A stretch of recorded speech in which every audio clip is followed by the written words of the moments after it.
Raise your hand if you've ever heard about the apocalypse. No, just kidding. Put them down. I can't see you through the screen, stupid. So, I think everyone's heard about the apocalypse from now on, depending on what apocalypse. I mean, you got video games like Fallout, you got TV shows like The Walking Dead, movies like that weird ass Moonfall movie from a couple of years ago. Everyone's probably heard about it by now. And most people, they'll either be on the side of we're definitely going to have an apocalypse. Look at the idiots that are in charge of the world right now. Or you'll have the we're never going to have an apocalypse is basically like fantasy at this point. So, what if there is an apocalypse? Like what would be the realistic scenario for one? And me personally, like putting my uneducated plebeian 2 cents into it, I'm putting my bets on a nuclear war, just like, and we're talking about like a civilization ending thing here. Which, for the record, I don't want there to be an apocalypse, alright? I like the internet and indoor plumbing and climate control. I don't want there to be an apocalypse or a war or anything like that, but just to, discuss it. So, what would be the likely scenario? And I talked about this a little before because I was doing a report for class about it, but my personal theory is that a nuclear war would probably be the thing to just end the civilization completely and have everyone start over.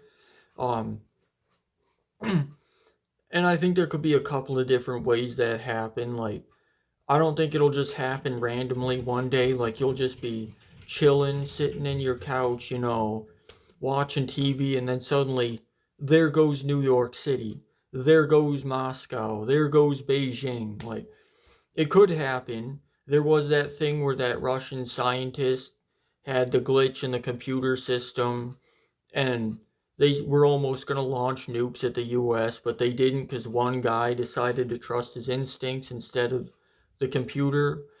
So it could happen. Or, it could just happen through general idiocy, like maybe Kim Jong un accidentally hits something with one of his missiles when it goes astray. Could be that. Personally, I think it'd be a process, though, like a long, drawn out process, and you'd probably see it coming as it's happening beforehand. So, I think there's a bit more to it than just that. So I think the first part to this whole prolonged scenario is probably going to start with something a little more mundane, I guess, something like economic problems that build up over time. And I'm not saying that we're in a scenario in which it's going to go to a nuclear war. Like, there's always going to be economic problems and such in the world, but like, for this scenario that I'm laying out here, I think it'd probably start with something like that, like an economic bubble that's big enough and global enough that when it ends up deflating causes a huge depression, something like the 1929 one, but a little bit bigger of an effect to it, or some other kind of economic issues. There's a whole range of stuff that could happen there, and that could end up leading to other stuff like resource shortages, or you've got oil, obviously, is the big one, but like other stuff such as food and fresh water and stuff that if you've got economic problems that are bad enough, maybe it can't get shipped around to the world as much. So, yeah, it's distribution of resources as much as actually having the physical resources could be an issue too. And that could end up leading into something else, like potentially a conflict later on. Maybe like some kind of a war that ends up escalating. I don't necessarily think that you're going to see a situation where two major powers like China and Russia, or India and China, or America and Russia just start going at it instantly. It probably, again, my admittedly limited knowledge base here, I'm going to just think that it would start off something smaller and escalate bigger, but you can get some very volatile world leaders out there, so you never know. And if you get to a war that's big enough or just have nuclear powers going against each other, that could definitely cause a nuclear war. And just because it's something called a nuclear war doesn't necessarily mean it's like end of the world nuclear war. Like if it's something minor, like two countries nuke each other and everyone else is unaffected, that could happen. Or you could have like this scenario in which everyone goes at each other and all the nukes are launched and the whole planet gets glassed. That could also happen, but it would take something to lead up to that. I don't think it would just happen randomly one day. So that would kind of be like the climax of this scenario here would be that. I don't know if there'd be a formal war leading up to that or if they just start using the nukes immediately. I don't think it really matters because once you use the nukes, everyone's screwed. Like, regardless of how much destruction the war beforehand caused, you're all screwed at that point. The nukes are like the one thing that just screws everybody. So, that's kind of like the main point of that whole thing. I think it could lead up to something like that, but eventually that could happen, and it is a realistic scenario that it could happen. I mean, nukes didn't just disappear because the Cold War ended. You know, the Soviet Union didn't just collapse and take all the nukes with it. So it could happen. I'm not saying it will happen, but I am saying that I don't trust people to have something like nukes and then just never use them at any point. So that could happen.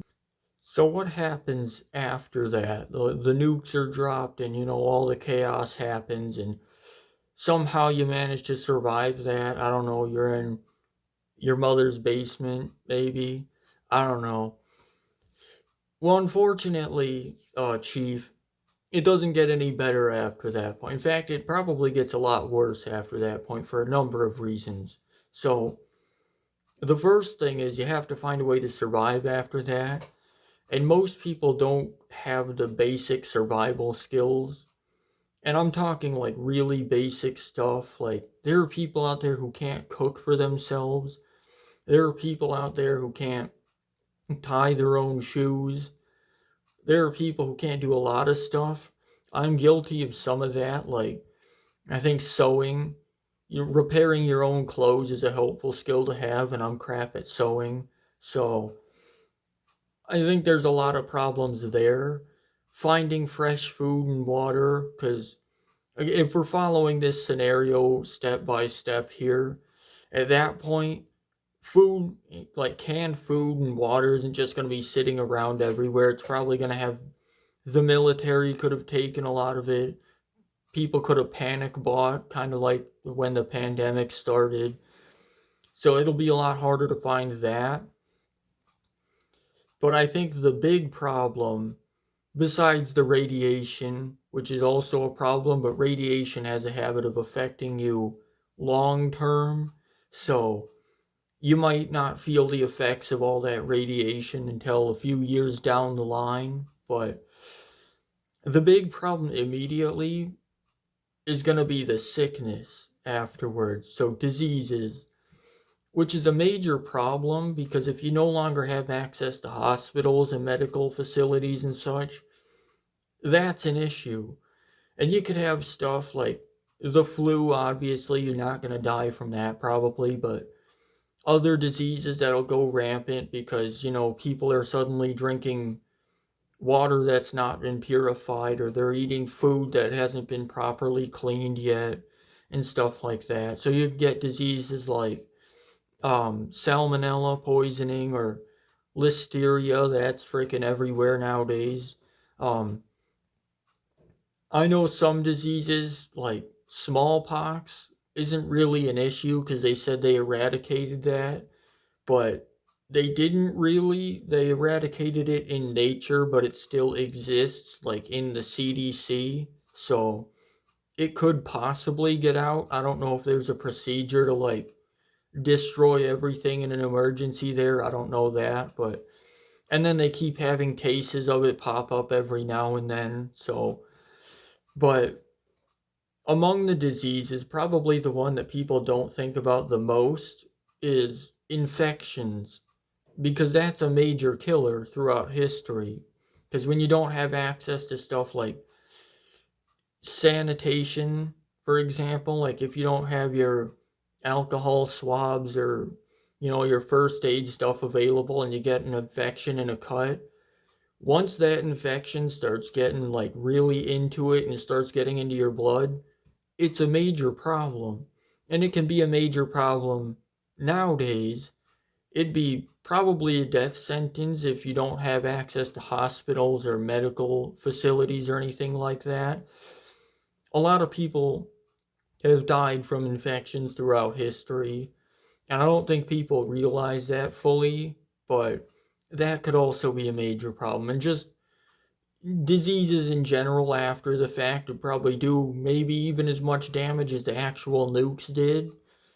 So that's another major dilemma that you'd be facing after the fact, on top of trying to survive and find your food and water. And unless you're a survival guy, you don't have access to all these skills and you kind of have to learn it as you go. You're going to end up having a lot of problems after the fact as well. Okay, so let's say you've survived all of that. You've survived the nukes, you've survived the diseases, or you kept yourself clean, you got fed and all that stuff. Long term, what would the whole world end up looking like after that? It's kind of hard to tell because, again, you got so many factors going into it. How many nukes were used? Was it like only a couple of countries? Was it like only major cities? Was it every major populated area? That kind of depends. If you're going on the worst case scenario, like every major population center gets hit, you're kind of just screwed in general. Like, if you were expecting at that point you're going to go out and like have your scrapyard cities or your like citadels where you build up, or like in The Walking Dead, you got like those communities and such. You kind of can't really do that in a nuclear wasteland, because in order to have a city, it has to have some kind of sustained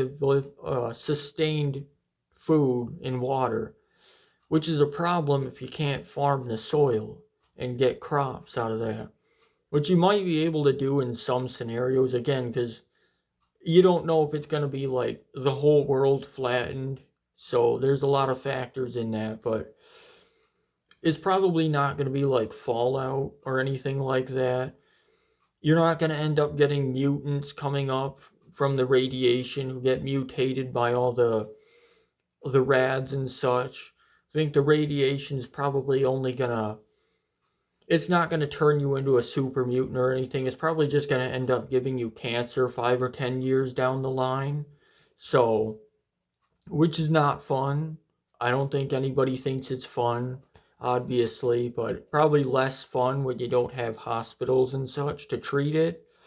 So, after the fact, you're probably just looking at whatever you or whatever group you happen to be with, just like scavenging around this cold wasteland, probably very hungry, probably getting sick a lot because you're not eating clean food or water, and eventually maybe going somewhere else that hasn't been hit as bad, probably less populated areas. But since everywhere is pretty much populated, you're pretty much restricted to like the extremes. So like maybe you go down into the Amazon jungle, or you go up into like the like boreal forests, like Canada or Alaska or places. But then at that point in those environments, it's probably going to be about as difficult to survive there as it would be in a radiated wasteland. Like,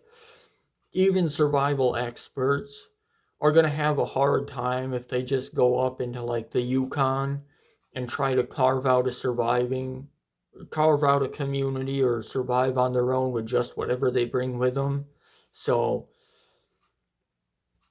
again, not a fun time for anybody. Um, you're not going to end up living some kind of fantasy thing. I don't think anybody actually thinks you are, but not a fun time for anyone after the fact.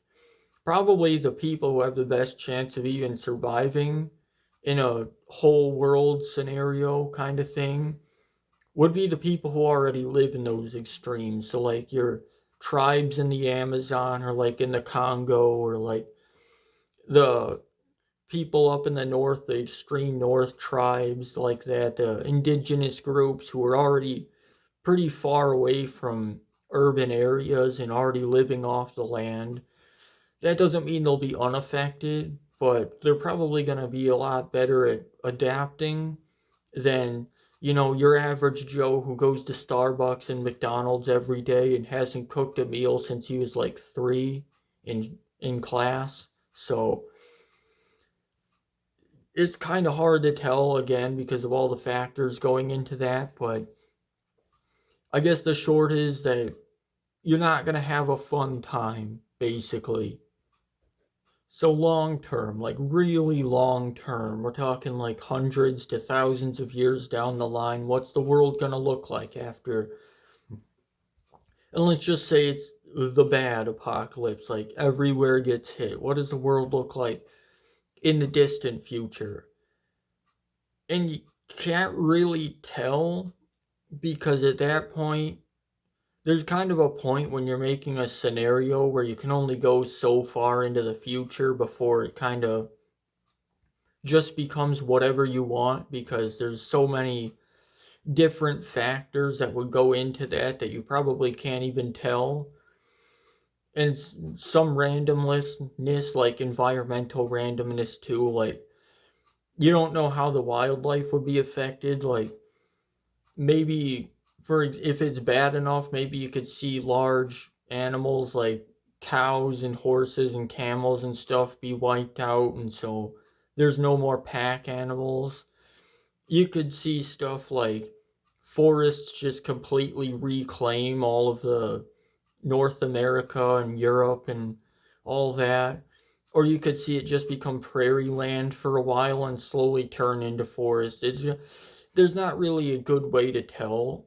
And then it depends on who survives long enough and how well they reproduce and all these other things. Like for in the Americas, for example, you could maybe see like a situation in which you get kind of like a almost a descendant of like Incan cultures in South America or like Aztec type cultures in Mesoamerica or Central America, or like people building up civilizations like Cahokia along the Mississippi. Like you could see stuff like that happen.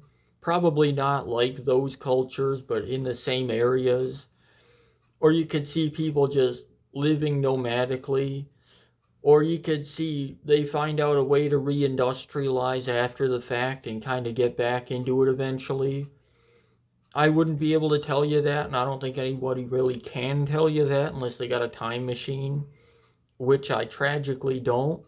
But long term, I guess it depends on what all happens. If all the resources are gone, if the oil is completely gone at that point, maybe the people aren't able to reindustrialize, and so civilization only gets up to like the Renaissance era and just stagnates there. It's hard to tell. At that point, I don't think it really matters to anybody who's alive right now because that's so far down the line that it probably isn't going to affect anyone. But that's kind of my whole thesis for this whole thing. Probably, in my opinion, what will be the more realistic apocalypse scenario. Like, I don't think we're going to end up having zombies. I don't think aliens are just going to randomly swoop down and invade one day. Um, Maybe we could have like Armageddon from the Bible or Ragnarok or all of them at once, all the mythological, religious apocalypses just all at once with the nuclear war. I don't think anyone's surviving that one though. I'm just putting it out there. I don't think anyone's making it out of that one. But I think the realistic scenario though is that maybe you end up with something like the Bronze Age collapse where civilizations end up collapsing and then people eventually rebuild after the fact. Might take hundreds of years or thousands of years, but I don't think people are going anywhere.